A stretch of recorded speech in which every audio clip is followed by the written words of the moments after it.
Um domingo agitado, conhecemos nosso adversário na final do Baiano e muita especulação sobre transferência de jogadores.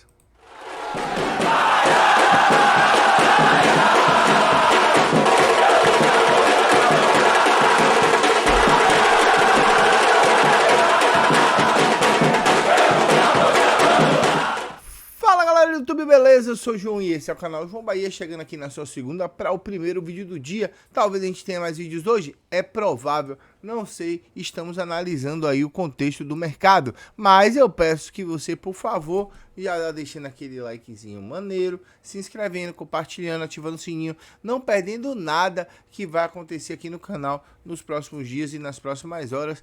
Tem jogo do Bahia Sub-20, tem feminino no domingo, no sábado, provável decisão do Baiano no domingo, existe também essa possibilidade, então tem muita coisa para acontecer, então ative o sininho para não perder nenhuma das notificações. Já chegando, metendo o pé na porta, tá? Pouco utilizado por Vitor Pereira, Cleiton, um zagueiro de 19 anos, é um dos jogadores mais cobiçados por empresários intermediários que atuam na área do futebol. Diz que Renato Paiva pediu o jogador ao Bahia. No entanto, o vice-presidente de futebol do Flamengo, o Marcos Braz, mandou um recado aos dirigentes do Bahia. Cleitinho só sai em definitivo. Porém, as conversas preliminares não evoluíram para uma proposta inicial. Os últimos dias foram marcados por videoconferências e troca de e-mails, mas as partes não chegaram em um denominador comum. Com isso, o Bahia ficou na sua. Ainda, segundo apurou a reportagem do site, que a gente está lendo na matéria, o Flamengo não faz planos de vender o jogador por menos de 5 milhões de euros. Quase 29 milhões de reais na cotação do dia. O valor é considerado dentro da realidade financeira do Bahia. Apesar disso, o preço fixado pelo clube carioca afastou os investidores do City que desejavam vê-lo com a camisa do Bahia para disputar a Série A do Brasileiro. O mesmo valor foi repassado para o Sporting Braga, que também tem interesse no jogador. Cleiton é a sexta opção para a zaga rubro-negra, atrás de Rodrigo Caio, David Luiz, Fabrício Bruno, Léo Pereira e Pablo, na ordem de preferência do técnico do português que treina a equipe do Flamengo. Ele tem contrato até dezembro de 25, a multa rescisória para o mercado interno é de 30 milhões de euros. O Flamengo está na Disney, só pode. Para o exterior, 40 milhões de euros. É complicado, essa é a primeira de muitas. Essa semana a gente vai ter muita especulação, muita sondagem e tudo mais. Mas a gente precisa falar de outra sondagem de dois jogadores importantes. O Atlético Mineiro tem uma proposta nas mãos do Galaxy por Ademir em torno de 2,5 milhões de dólares. E o Bahia resolveu entrar na briga. O Bahia está na briga pelo atacante Ademir e para além da consulta de Eduardo Sacha. Segundo a apuração que a gente teve, o valor gira em torno de 1 milhão e pouquinho de euros. Então acho que dá para o Bahia olhar e Sacha seria uma grande adição ao nosso elenco. E a gente tem que parar para observar que Ademir é um cara que tem mercado, é um cara que a gente já observou, que gostaria de ter aqui e que essas coisas poderiam funcionar a essa maneira. Há uma proposta por Ademir lá dos Estados Unidos. É um valor de um capital bacana para as equipes que gostam justamente de investir nisso, né? O jogador ir para fora, ganhar, fazer o seu pé de meia, mas futebolisticamente falando, eu viria para a Bahia jogar aqui no maior do Nordeste porque é sucesso. Já Eduardo Sacha, eu acredito que seja muito um jogador a nível de Everaldo e Goulart. Não acho que seja um jogador em alto potencial para jogar no Sport Clube Bahia, não sei, até porque notícias ligadas à fonte do Vasco diz que a 777 barrou a contratação do jogador do Atlético Mineiro, o Eduardo Sacha. Os torcedores do esporte estão em polvorosa com relação à assinatura de pré-contrato de Luciano Juba. E segundo apurou o Bahia Notícias com o Ulisses Oliveira, a possibilidade de Juba jogar o brasileiro é imensa, porque o pré-contrato foi assinado antes da existência da nova janela de transferências no Brasil. Dessa forma, o entendimento da cúpula do Bahia é que o atleta pode ser inscrito fora da data da janela já em setembro. O segundo período de transferências no Brasil é de 3 de julho a 2 de agosto. E o pessoal do esporte tá chamando o Juba de traíra, tá chamando o empresário de mercenário, e tá chorando, e tá falando, e tá acontecendo, e isso é bem complicado.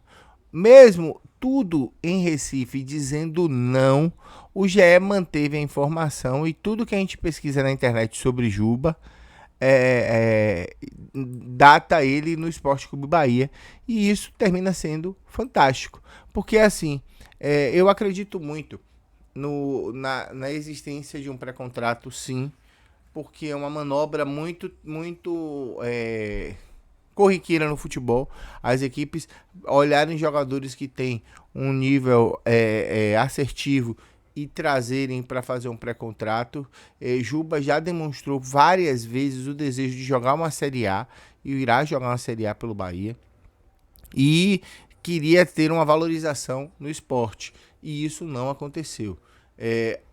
Alguns torcedores e produtores de conteúdo do esporte datam e dizem que o atleta ficará lá até agosto e depois disso virá o Bahia. Ou seja, não adianta queimar o jogador até o momento da sua saída, porque ele ainda poderá ser útil à equipe pernambucana. E há um não consenso, não há uma informação consensual vinda do estado de Pernambuco sobre a saída ou não de Luciano Juba. É bem provável e improvável que o jogador fique na equipe recifense até a data. Acho até que seria justo o Bahia pegar alguns jogadores teoricamente não aproveitados aqui, ceder ao esporte mais uma compensaçãozinha financeira para ficar feliz lá em Recife. Não, eu ficaria indignadíssimo se Mugni, se Cicinho e outros jogadores fossem para o esporte em troca de uma compensação, mais uma compensação financeira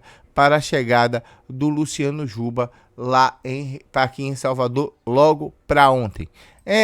O Campeonato Baiano já tem as suas finais decididas. A Jacuipense bateu a Juazeirense em Riachão do Jacuípe por 3-0 e decidirá o título baiano contra a equipe do Bahia. Jogo que está marcado pelo calendário para dia 2 e 9 de abril. O bom senso prega que essas finais sejam adiantadas e que seja agora no próximo domingo e o jogo final no dia 2 de abril. Poderia ser muito bem 26 em Riachão e 2 em Salvador. Há um rumor muito forte de que o Jacuipense mande o primeiro jogo da final aqui em Salvador para poder angariar uma grana. A última vez que a Jacuipense fez isso, na Copa do Brasil, em um jogo numa quarta, 9h30 da noite, tomou um prejuízo do tamanho do mundo. Contudo, é complicado para o Bahia ficar nessa espreita e esperando a respeito dessas coisas. E se a Federação Baiana nessa semana não anunciar essa mudança, os jogos serão dia 2 e 9 de abril, Riachão e Salvador, respectivamente. Já que Bahia, Jacuipense e Juazeirense são as vagas garantidas para a Copa do Brasil na Bahia em 2024. Bahia e Jacuipense, Copa do Nordeste. Jacuipense só entra direto se for campeão. Se o Bahia for campeão, Vitória entra direto e a Jacuipense para pré-Copa do Nordeste. Deixa aí o seu likezão bolado, se inscreva, compartilhe, mande nos grupos. A gente se vê mais tarde com um vídeo novo. Tem coisa boa para vir por aí, a gente tem coisas para debater, materiais legais que a gente precisa conversar. Beleza? Tamo junto, o nome do peixe é Pinote e eu fui. Tchau, tchau.